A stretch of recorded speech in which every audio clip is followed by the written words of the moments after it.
wasn't just a game. It was a cultural phenomenon that defined the Xbox 360 era and cemented Halo as one of the most iconic franchises in gaming history. But before it became the blockbuster we know it today, Halo 3 went through a challenging and ambitious development process.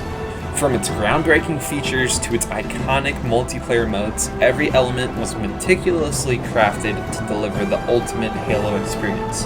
Join me as we dive into the conceptual phase of Halo 3 and uncover the creative journey that left an everlasting mark on video game history.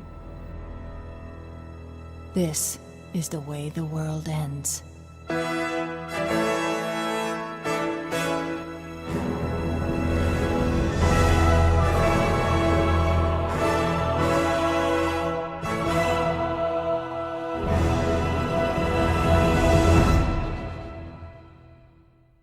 To kick things off, we start with a build of Halo 3 in its alpha form from November of 2006, also known as the Pimps of C build. The reason why we call it the Pimps of C build is that when it was being played on Xbox Live by Bungie employees, their gamer tag would show that they were playing Pimps at C, but we now know that they were actually just playing the Halo 3 alpha. This alpha version's user interface of Halo 3 is surprisingly close to the final build, showcasing Bungie's refined vision and consistent design direction. Coupled with a relatively smooth development process following the insanity of Halo 2, it reflects the studio's confidence and clarity in bringing the next chapter of the series to life.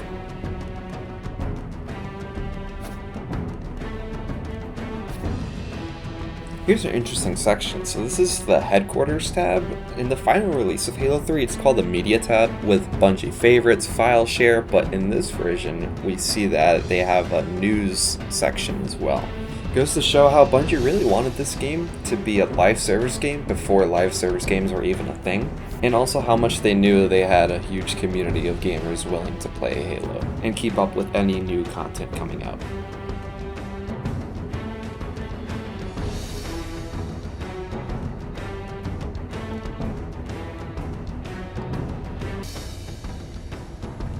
Welcome to Valhalla from Halo 3's alpha. As you can see, the battle rifle looks a little bit different than the final version of the battle rifle we know and love from Halo 3. During Halo 3's development, Bungie actually experimented with a leaning mechanic that would allow players to peek around corners while maintaining partial cover. This feature ultimately never made it into the final game, largely due to concerns about gameplay balance and pacing, so players never got to experience it in the original release, but it's here in this build. Here's a very brief fly around of the Spartan model from Halo 3. At this point in development, the Spartan model actually looks pretty close to the final version we see in Halo 3. Also, this fly cam was one of the early stages of Forge, so I am actually in monitor mode right now in Forge. Here's an early look at the SMG from Halo 3. Except this version still resembles exactly the same model as the Halo 2 version, including all of its sound effects.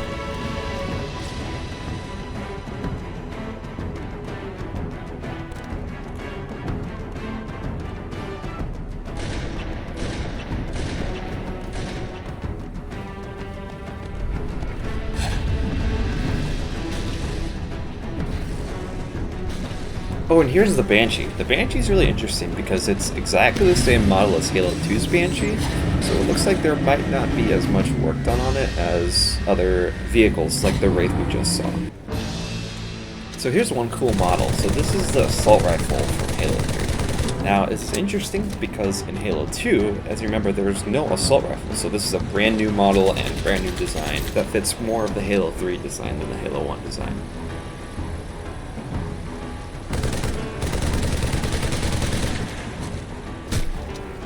Here's one interesting tidbit about the Spartan laser. In this version, it has the same properties as holding a flag. So what that means is whenever you pick it up, it doesn't actually replace the weapon you're holding. It acts more so as if it is a temporary use weapon.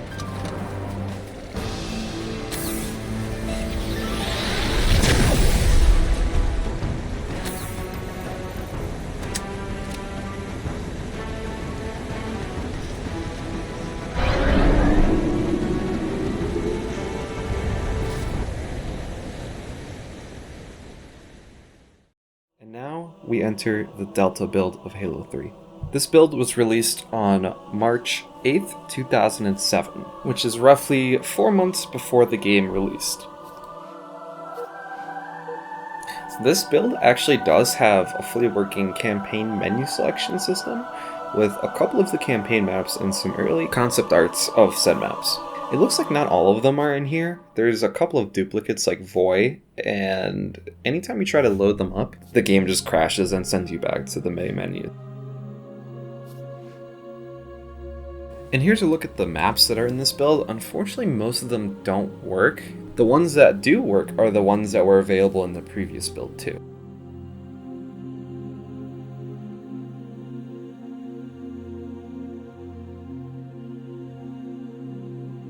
One of these maps is actually a map that was cut from Halo 3 called Warthog Inc. This is supposed to be where Warthogs were being manufactured, but it was completely cut from the game, so we don't really have much to go off except this screenshot I have. Bungie also had a ton of test game modes in this build. I'm just going to go through the menus and have the music play in the background so you guys can take a look at what they were testing.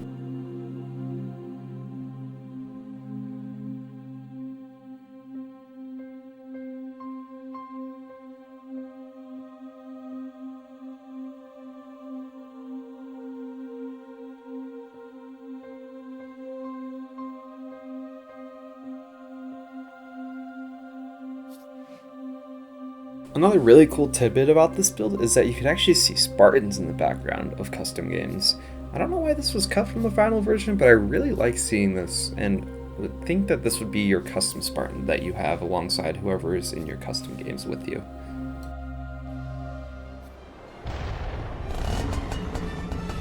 Here's the mongoose from the Delta build. It does have some different noises compared to the retail build of Halo 3. Oh, and here's a look at the classic recon armor.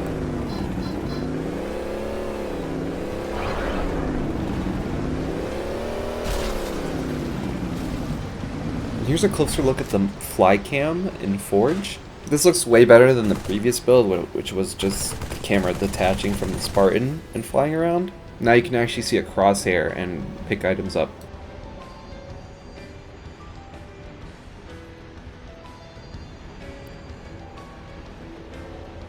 Here's another look at the Spartan laser, but this time it acts as a weapon instead of a flag, where it replaces whatever weapon you had in your inventory. And here's the more close to final version of the BR and AR, with accompanying sounds and everything. This looks exactly like from the beta and final versions of Halo 3.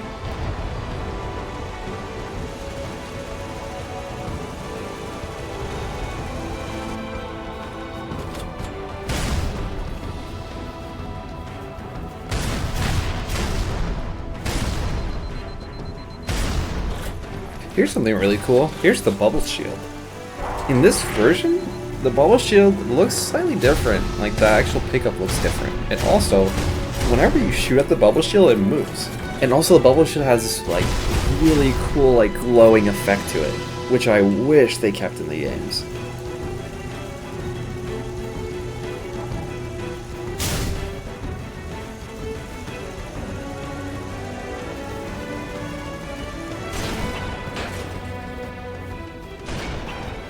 Here's a more finalized version of the SMG as well.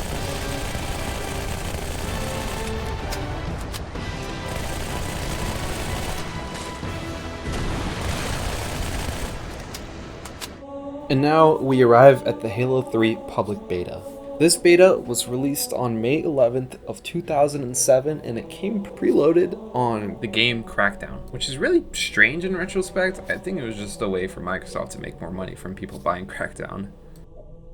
The beta came preloaded with the 3 maps that I've shown you previously, which are High Ground, Snowbound, and Valhalla. I think Bungie really wanted these 3 maps to shine the most, because they're the only ones that are practically working throughout all of these builds.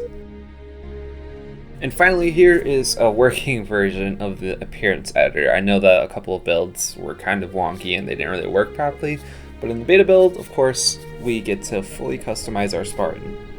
One thing to note is that everything that says Blam wasn't actually in the original beta release. This is a patched version of the beta that contains all of these hidden assets, so just for awareness.